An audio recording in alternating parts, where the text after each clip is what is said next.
দুইটি সংখ্যার যোগফল 7 এবং বিয়োগফল 3 হলে সংখ্যা দুটি নির্ণয় করো। এই জাতীয় প্রশ্নের উত্তর করতে হলে তোমাকে লিখতে হবে, মনে করি একটি সংখ্যা x এবং অপর সংখ্যা y, দুটি চলক ধরে নিতে হবে। যেহেতু দুটি সংখ্যার যোগফল 7, এই কারণে আমরা লিখব প্রশ্ন মতে x প্লাস y ইকুয়াল 7। দুইটি সংখ্যার যোগফল 7, এই কারণে আমরা x প্লাস y ইকুয়াল 7 লিখব। এটা একটা সমীকরণ দেব, 1 নম্বর সমীকরণ। এবং ওই দুটো সংখ্যারই বিয়োগফল আবার কত? 3, এই কারণে x থেকে y মাইনাস হবে, x মাইনাস y ইকুয়াল 3। এটা আমরা আরেকটা সমীকরণ দেব, দুইটি সমীকরণ।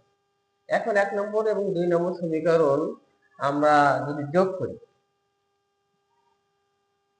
অপনয়ন পদ্ধতিতে যদি আমরা x এর মান বের করি তাহলে এমন আসে, অর্থাৎ x প্লাস y এবং x মাইনাস y যোগ করা হয়েছে বাম পাশে এবং ডান পাশে 7 এবং 3 যোগ করা হয়েছে।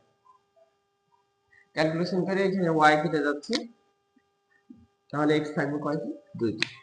2x ইকুয়াল 7 এবং 3 যোগ করলে হবে 10, অর্থাৎ x এর মান আসবে 5। এখন আসি সমীকরণ 1 থেকে 2 যদি আমরা বিয়োগ করি, x এর মান তুমি যদি 1 নম্বর সমীকরণে বসাও তাও y এর মান বেরোবে, 2 নম্বরে বসালেও y এর মান বেরোবে, অথবা 1 নম্বর এবং 2 নম্বর সমীকরণ বিয়োগ করলেও y এর মান বেরোবে। তো দেখো সমীকরণে 1 এবং 2 আমরা বিয়োগ করেছি। 1 নম্বর সমীকরণে x প্লাস y এবং এটার আগে যদি মাইনাস থাকে তাহলে মাইনাস x মাইনাসে মাইনাসে প্লাস y ইকুয়াল 7 মাইনাস 3। এখানে x কেটে যাচ্ছে, তাহলে y থাকবে কয়টি? 2। 2y ইকুয়াল 7 থেকে 3 বাদ দিলে 4, অর্থাৎ y ইকুয়াল 2। আমাদের প্রশ্ন ছিল কি? সংখ্যা দুইটি নির্ণয় করো। তাহলে সংখ্যা দুইটি আমাদের কত কত হলো? 5 এবং 2।